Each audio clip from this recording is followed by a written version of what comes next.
So apparently Mason is open to returning to Pittsburgh somehow, some way. I don't know how, I don't know why, but that's out there. We'll talk about that at the beginning. We'll also go over the Steelers' new punter they signed yesterday. It was a slow day one for the Steelers in free agency, but we did sign a position of need, and he seems to be a pretty good punter. And then we'll go over at the end just overall big deals that took place in free agency across the league, but also talk about some of the signings that happened and have some relation to the Steelers because they were of a position of need. And we'll go over who's unavailable, who's available as we head into day two. But with Mason, I think I speak for all of us. I feel bad for the dude at this point. Like, we know he didn't get the greatest of shakes here from the start and how his career played out. But we all could look back and say, you know what, you did have a chance in 2019, didn't take full advantage of it. And then you got a couple spot starts here whenever either Ben was hurt or we locked up the playoffs that COVID season. He actually looked pretty decent against the Browns in that last game. But, you know, there's a reason after Ben retired, we were looking a different direction for the quarterback position. I think we all understood that, right? But he didn't get the greatest of breaks. But now, holy hell. Dude comes in here as QB3 last year, complete afterthought. Mitch and Kenny, they're signed, QB1, QB2. And Mason's out there without a job. We're like, hey, you know what? Mason, you're a good guy. You're good for the locker room. Why don't you come back, be QB3? He had no chance of starting this year. Absolute zero chance of starting. This was just a job for him, being the QB3 for the Pittsburgh Steelers in 2023. But after we exhaust the options of Kenny Pickett and Mitch Trubisky, we're sitting there on Christmas, almost Christmas Eve. It was December 23rd, looking like the season was over. We got to win out, and we need some help. Kenny's still hurt. Mitch played bad those 3 games that he had start for Kenny. Let's go to Mason. Let's go to Rudolph. And what does he do? He saves Christmas, ends up saving the season because he pretty much played damn near flawless those last 3 regular season games and got us into the playoffs and also played good in the playoffs too. And then when it comes time for the Steelers to re-up and bring them back potentially, they're like, we're good. At least they're saying we're good on seriously considering you to be the starter again. Because we just signed Russell Wilson. I assume that all but locked up Mason being gone from here. We signed Russ, still got Pickett. Where's the room for Mason to actually compete to be QB1? Which is something he said he wants to do. And we know this story in a way already happened in 2022, but it did involve Russell Wilson. It involved Mitch Trubisky, a rookie Kenny Pickett, and Mason got designated to QB3 pretty quick there. Well, at least it happened, I think, second game of the preseason, but we all knew what it was. Yeah, I think Kenny, second game of the preseason, right? Jaguars. We put Kenny in there, QB2, Mason QB3, and then there was the whole depth chart debacle where after the preseason was over, we had Mason listed as QB2, but then the next day, Tomlin was like, that was an accounting error. But I hope Mason comes back. I want Mason here. I'm surprised by this report, but Mason also has been a consummate professional through and through, so I guess it does make sense for him to keep all of his options open. But what's funny is right after this report dropped, I forget who dropped the report. Florio was involved with one of these 2 reports. The first one dropped, which was this, the exact thing that we're talking about here, that he's still open to return to Pittsburgh, or Mason coming back to Pittsburgh is still in play. And then I think it was like 30 minutes after that, a report drops that there's a lot of outside interest from teams around the league in Mason. They looked at his play at the end of last year, were very impressed, and they think he could be a good backup. A lot of interest, Mason Rudolph, across the league. So, I mean, both can be true, right? Both can be true, but it's going to be tough for him, especially with us signing Russell Wilson and looking at the landscape across the league, it's going to be tough for him to get a legitimate shot to compete this offseason. Could he be QB1 as we look up in the middle of the season next year? Who knows? Because we know injuries happen and bad quarterback play happens. That could happen, but I don't think he's going to get a legit shot to compete to be QB1. I thought here was going to be his best chance. You know, if we didn't sign Russ, it could be the Kenny versus Mason competition, and that's not going to be the case. Maybe Mason could come back here, and it's a three-way competition instead of a two-way competition. It's Kenny, Russ, and Mason, but I still don't think that's going to be a favorable position for Mason to get a crack at it. I don't think it's going to be a favorable position for Kenny versus Russ. So, yeah, if you're Mason here, I think you're probably going to be an afterthought again. But who knows, man? Who knows how open or fair of a competition the Steelers are talking here? Just between Kenny and Russ, but also if you throw Mason into the fold. I think it's going to be Russ.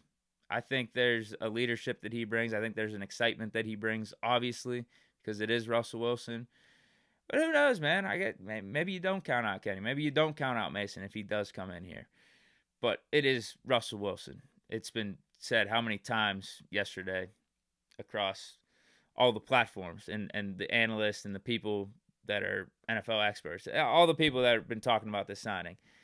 Most of them say you don't bring in Russ for nothing, right? You're not bringing in, well, we kind of did bring in Russ for nothing in terms of the contract, but you're not bringing him in for no reason. Like, you're probably thinking about him being your starter. It is Russell Wilson. But, yeah, best of luck to Mason with whatever happens with him. I would love to have him back. I think he would be a good starter next year. You heard me talk about that a ton up to this point, but if you're just adding a dude to the quarterback room, I don't think you can ask for a better guy. But let's talk about this punter. Steelers were quiet yesterday. Didn't make any splash moves. Hopefully those are to come today or tomorrow. But we did sign a punter. Cameron Johnston. He is a 6-year vet. First 3 years he spent with the Jets. His last 3 years were with the Texans. Averaged over 40 yards in net punting every year in his career. Over 42 yards of net punting 4 out of 6 times. 4 out of those 6 years he's averaged over 42 yards in net punting. And led the league in total yards punted in 2021. Averaged 47.3 yards for his career. That's 47.3 yards per punt for his career. That's not the net punting. And for reference, with all those numbers, Presley Harvin, in his 3 years here in Pittsburgh, he averaged 43.7 yards per punt. So that's almost 4 less yards than what Cameron Johnston is averaging for the course of his career. And only one season for Harvin where he averaged over 40 yards in net punting. Cameron Johnston averaged over 40 yards in net punting every year in his career, and over 42 yards 4 out of 6 times. Presley Harvin only did it 1 out of his 3 seasons here. And if you look at some of these touchback numbers and inside the 20 percentages, they look good. I can't exactly decipher them, but it looks like Johnston is pretty damn good in those categories as well. It's a 3-year deal, $9 million total, so averages out to $3 million per year. I can't complain about this at all. We know punting, special teams, that is an important part of the game. We've realized that more over the last couple years without us having Big Ben anymore. Like, we got to get those finer details right.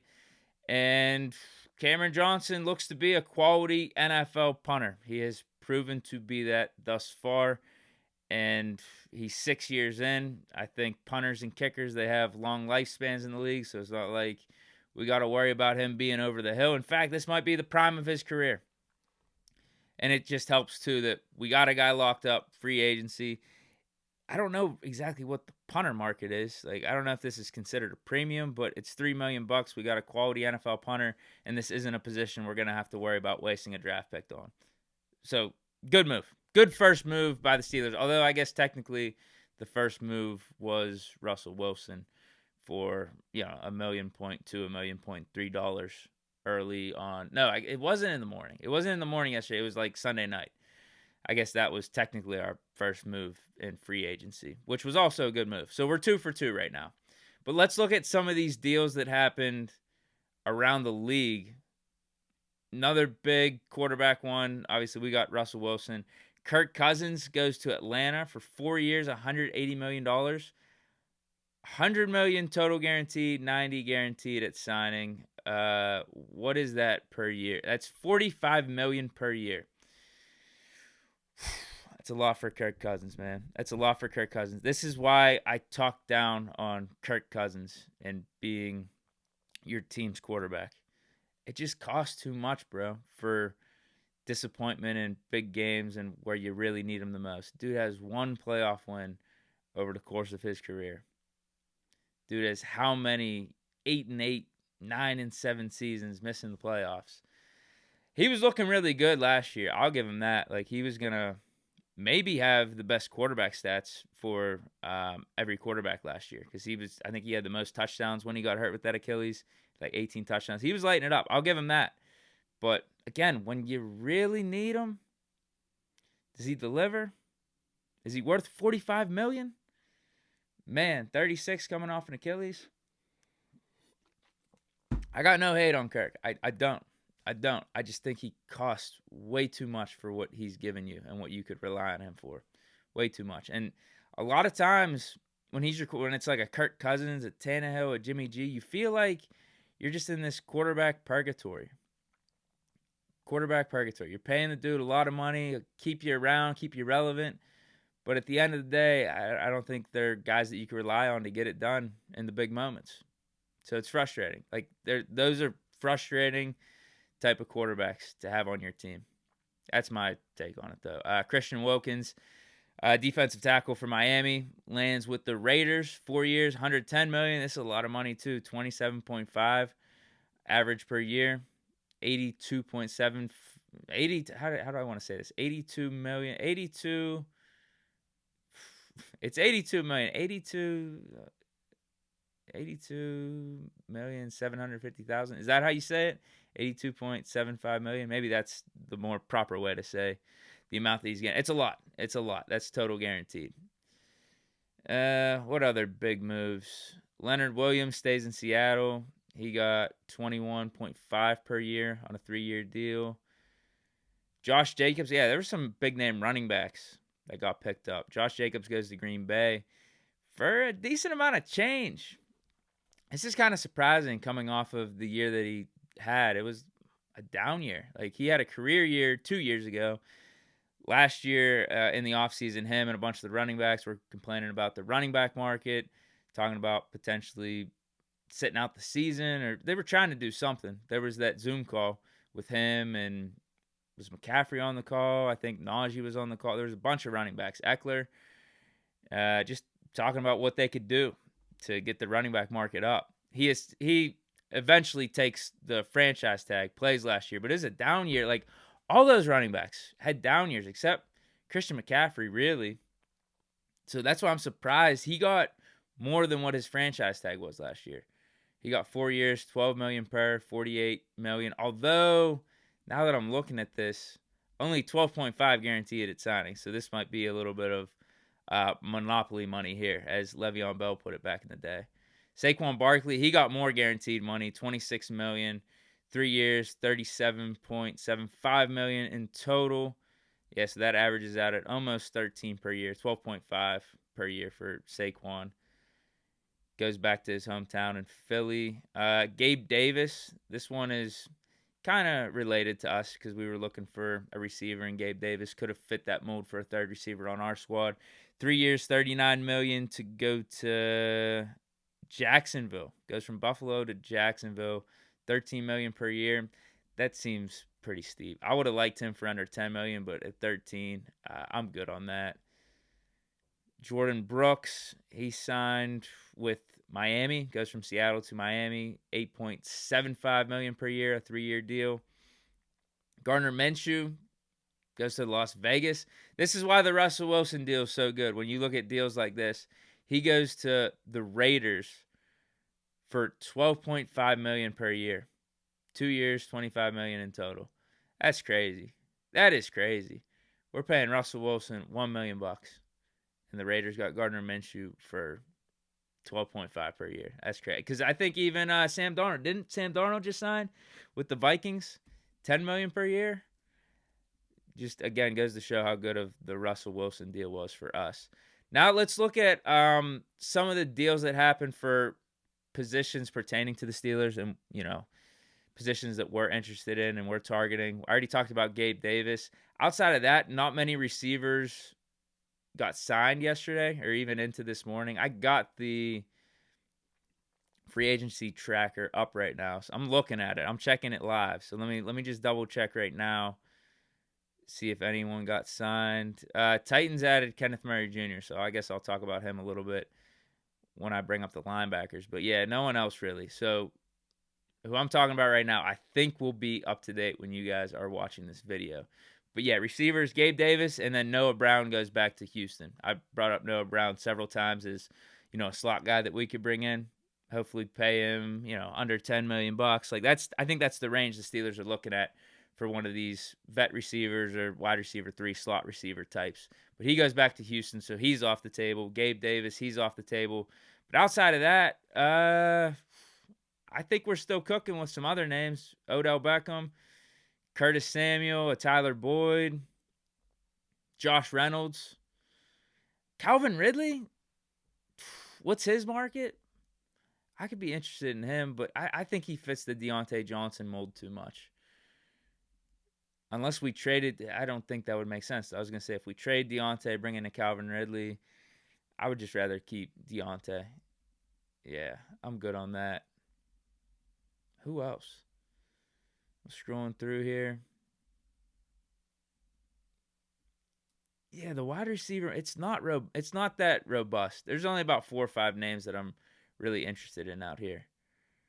Because I'm a Cole Hardman, Braxton Berrios, I guess maybe. But I would still, some of these names, I would still want to draft a guy.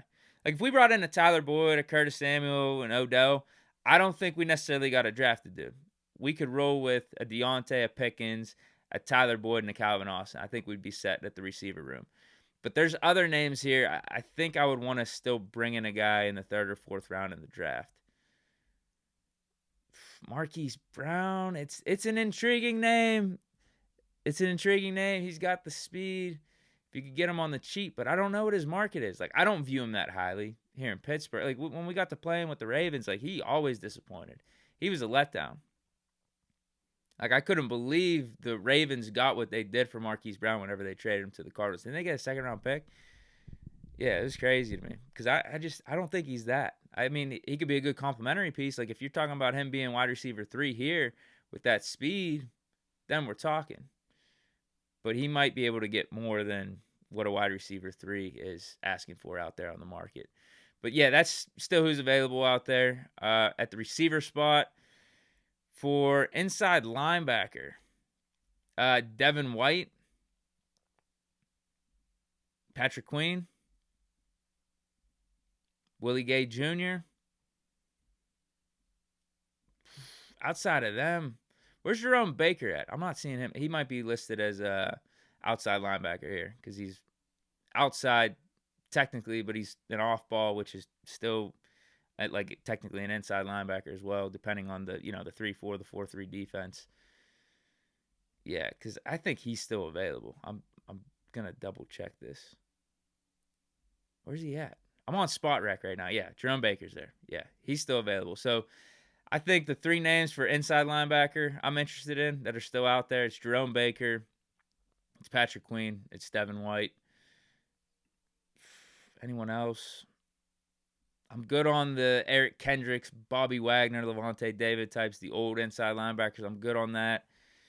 I think we got to bring in someone that's more spry, more in their prime, can be that every down dude for us, can rush, can stop the run, can do good in coverage. And, Patrick Queen, he could do that. Hey, we cleared up the cap space by releasing A-Rob and Patrick Peterson.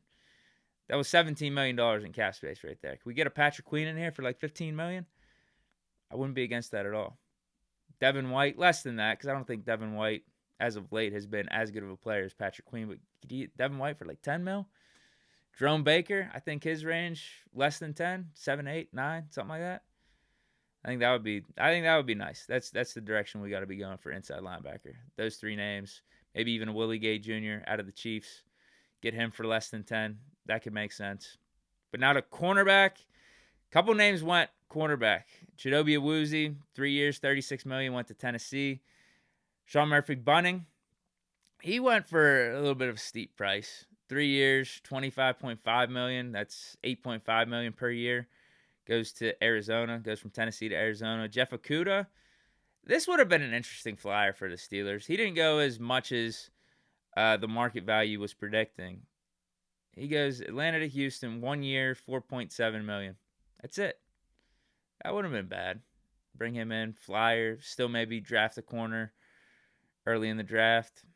Maybe even still pick up another corner in free agency. Like, you can't have too many corners out here. But here's still who's available. Dory Jackson, Kendall Fuller, Stephon Gilmore,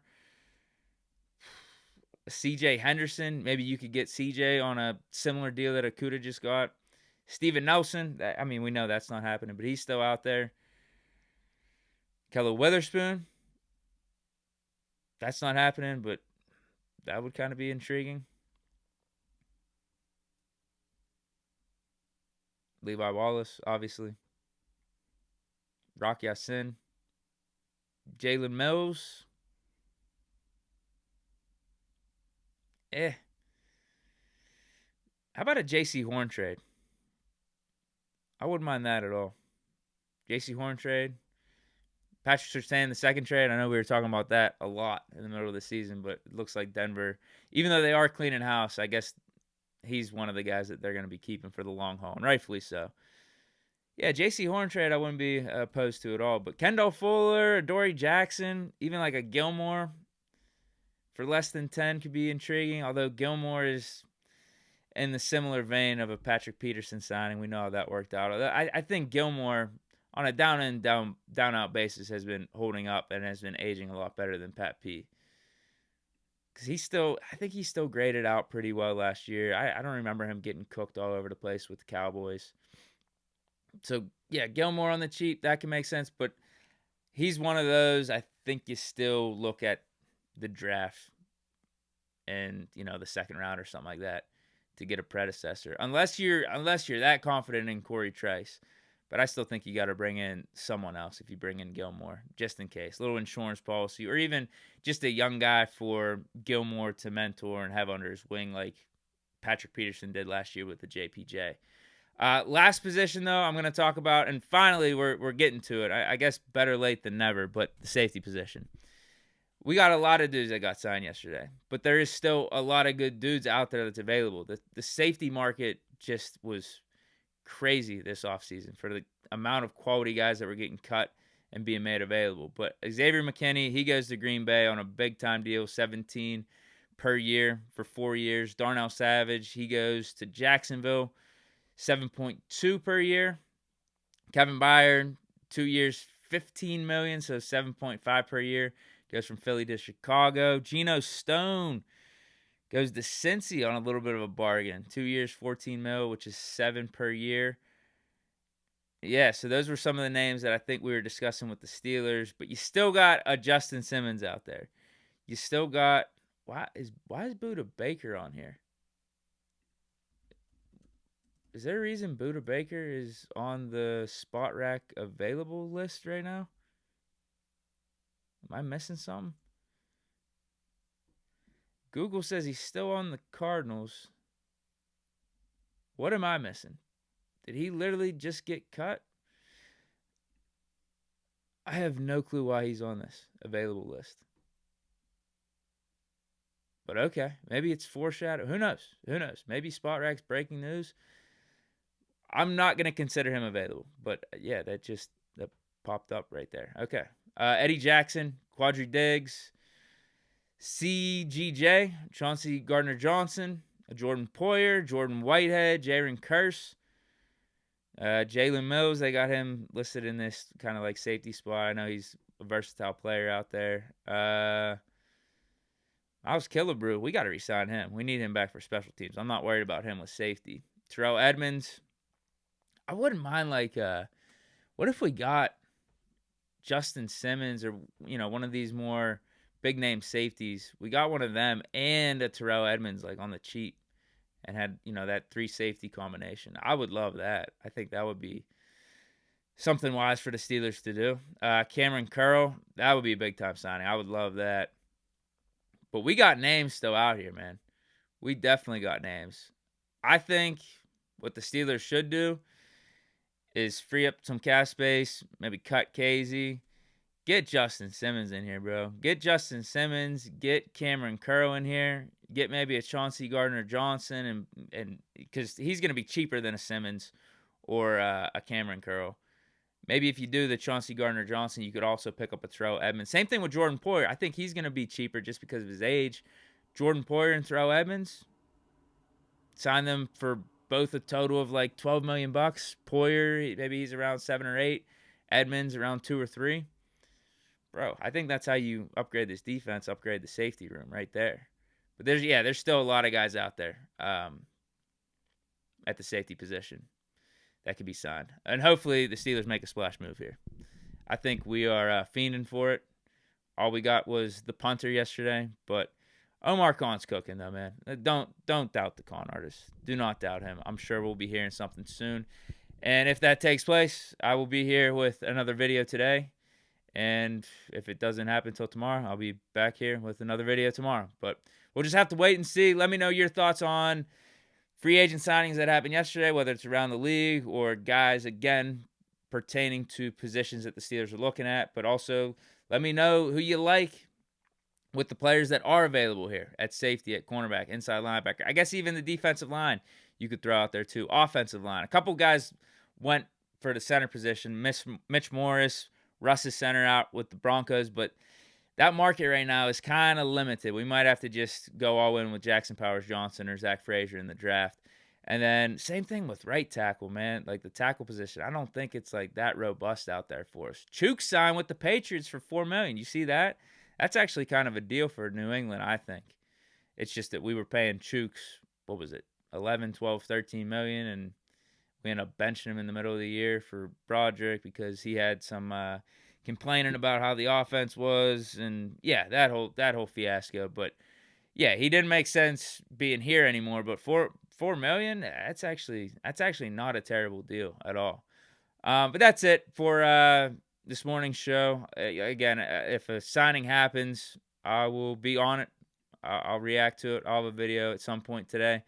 But if it's not till tomorrow, I guess we got to wait till tomorrow. But hopefully Omar makes a big signing. I'm hoping for one of these safeties, man.